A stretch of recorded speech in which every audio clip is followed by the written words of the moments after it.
What's up, YouTube? It's your boy Jay Ronin, bringing you the card discussion on the newly released Forbidden and Limited ban list for January 2020.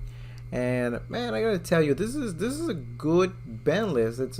It hasn't been really good for a while. It feels like every other ban list they just kind of hit and miss. They hit one thing, they jab at some of the decks, but they really don't put them down. And this time around, it kind of felt like they just came out to murder these top meta decks. So first and foremost, Orcus Harp Horror banned, and I think this is a good hit. I'm personally just tired of seeing Orcus everywhere. You know, it's been so predominant that you kind of have to make your deck and pick the side deck that just to kind of like counter and attack these specific Orcus decks, because you know everybody's going to be playing this damn thing.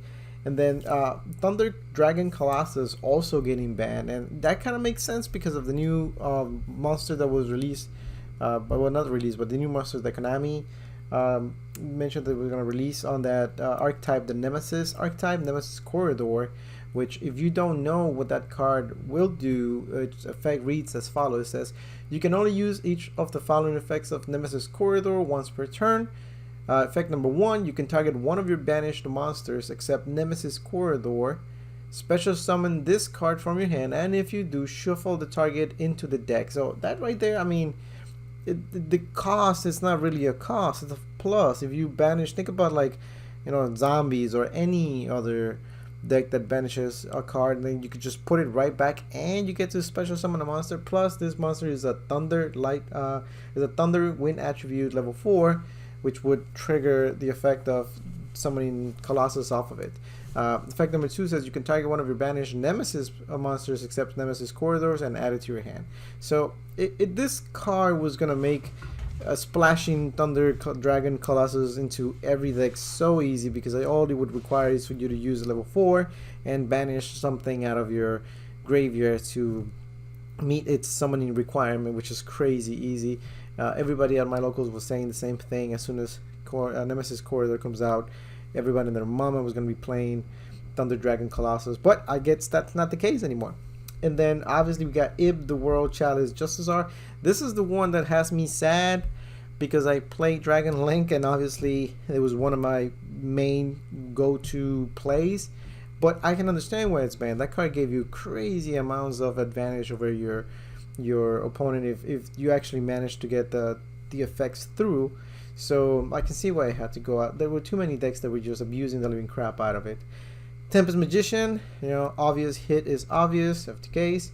Outer Entity as a Thought. This is another one that has me happy because it got hit, because it got banned, because now we can just get our rank up Magic launch back and play Dark Requiem Dragon off Rebellion like, you know, we used to when rank up Magic launch originally got banned because of the as a Thought place. I was like, but what about my dragons though? What the fuck did they do?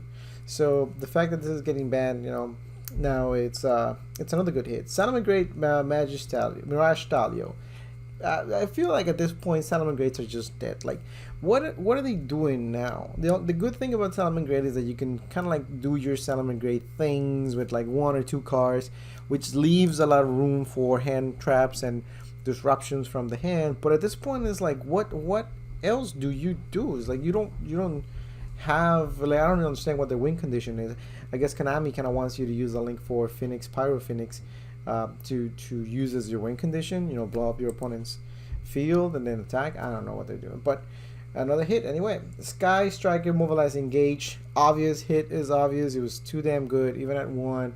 Crazy Recursion. It had to go. Heavy Metaphors Electromite is the same thing. It's one of those cards that as soon as it came out, every Pendulum deck had it. Then they limited it to 1, and every Pendulum deck still had it. It was one of those things that, you know, if you made it and it went through with its effect, it gave you crazy amounts of advantage. So it was another one thing that it had to go. Brilliant Fusion. I think the only reason why Brilliant Fusion is here is because Konami is kind of preparing for the whole Master Rule 5, Master Rule 4, Revision 2.0, whatever the hell you want to call it.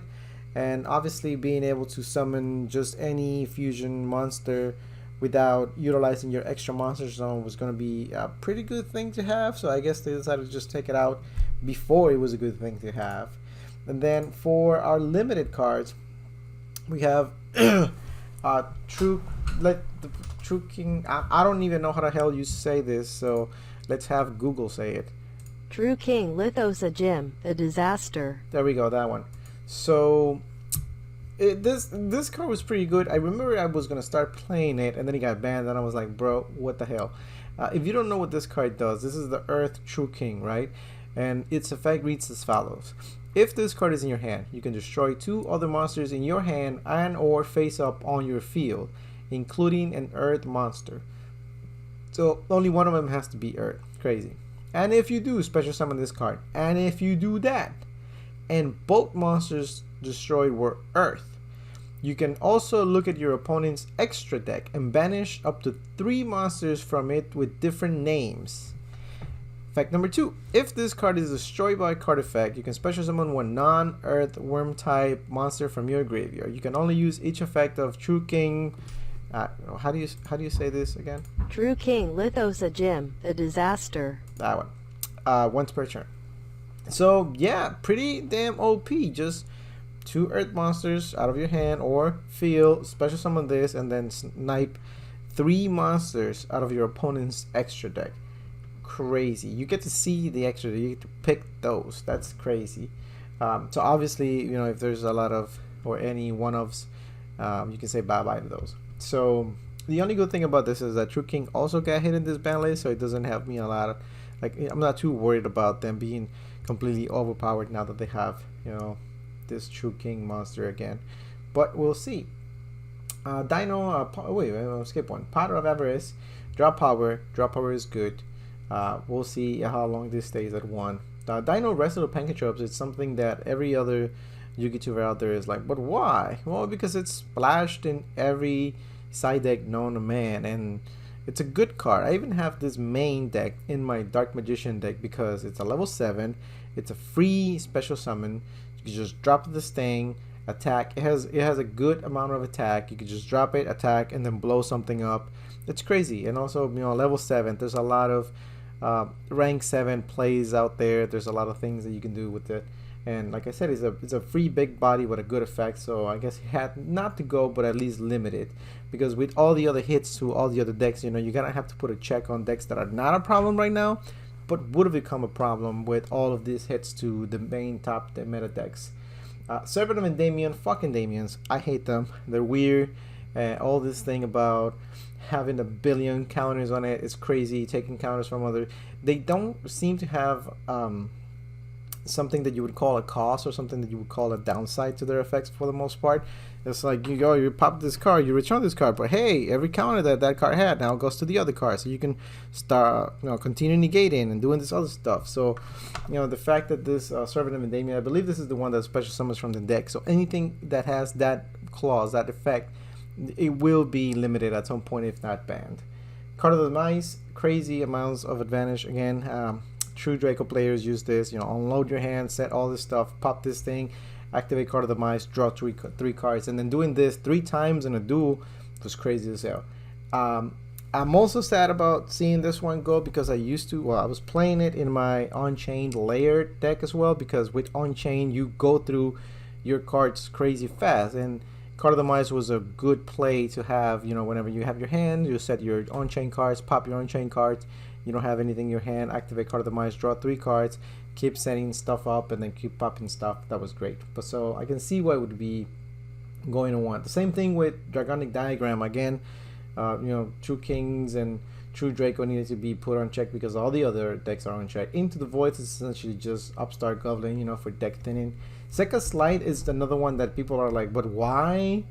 Because it's a draw card, I guess. And I don't really see this being a good hit, because I mean, you kind of have to make your deck around being able to play Sekka Slide. It's not something that you can splash on any deck like, you know, Card of the Mice or Pot of Avarice or any other card like that. Red Reboot going to 1. I guess I can see that. It's a really good trap. I play it in some of my decks. Basically, if you saw Red Reboot be played, you were going to lose. You were going to get OTK. Shoutouts to my Grand Manju gang. So yeah, I can see why they would want to limit this. Danger Nancy was also too good. Like I said, anything that summons directly from the deck has to either be limited or banned at some point. And then for the semi-limited, it's Deep Sea Diva. Obviously, there's support coming out. They gotta sell this. Tour Guide from the Underworld is another one that a lot of people are like, but why the hell are we getting this at 2? And I believe the answer is Unchained, because in Ignition Assault we're getting more Unchained support with Abominable Unchained Soul. That's the big guy with the 3000 attack. There's another monster coming after that, so this is just, I guess, to sell more Unchained.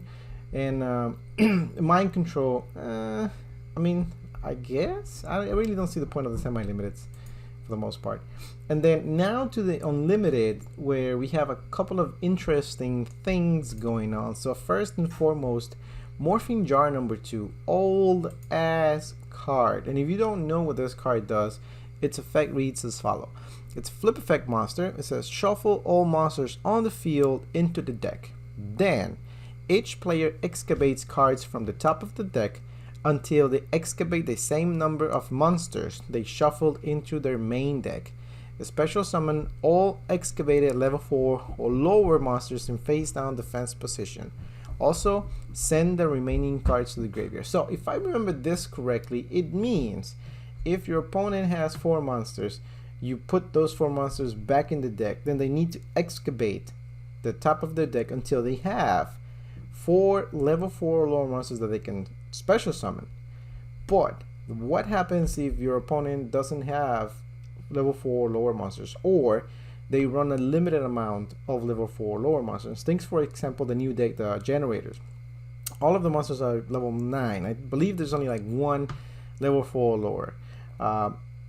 Something like trains. Your trains have like 1 or 2 cards that are level 4, and then everything else is level 10. So if you flip this against one of those decks, like, what happens? They're gonna dump their entire decks into the graveyard until they summon that 1 monster, or they deck out.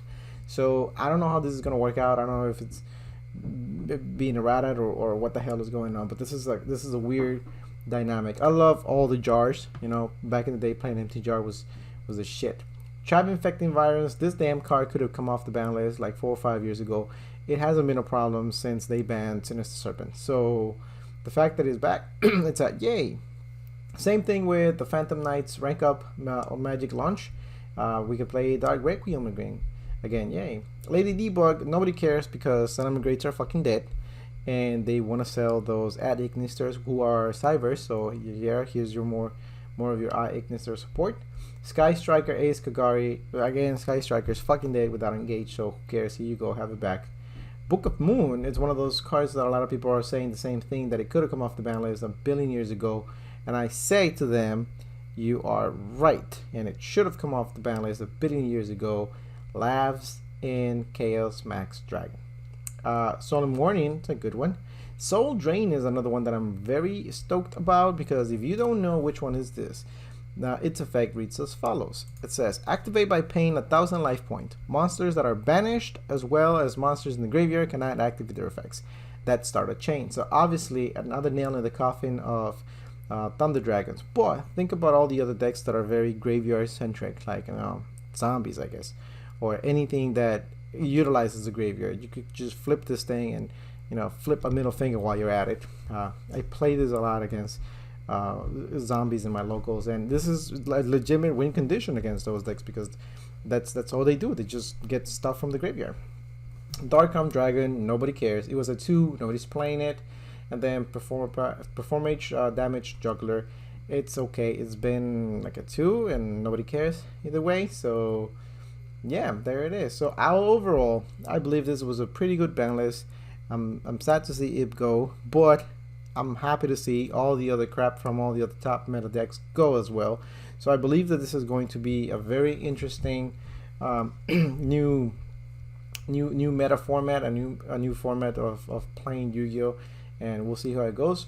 Very stoked about Master Rule 5 or Master Rule 4 Revision 2.0, whatever you want to call it, and we'll see what they come up with. And then let me know what you think about this new ban list in the comment section below. Thank you for watching, and see you next time.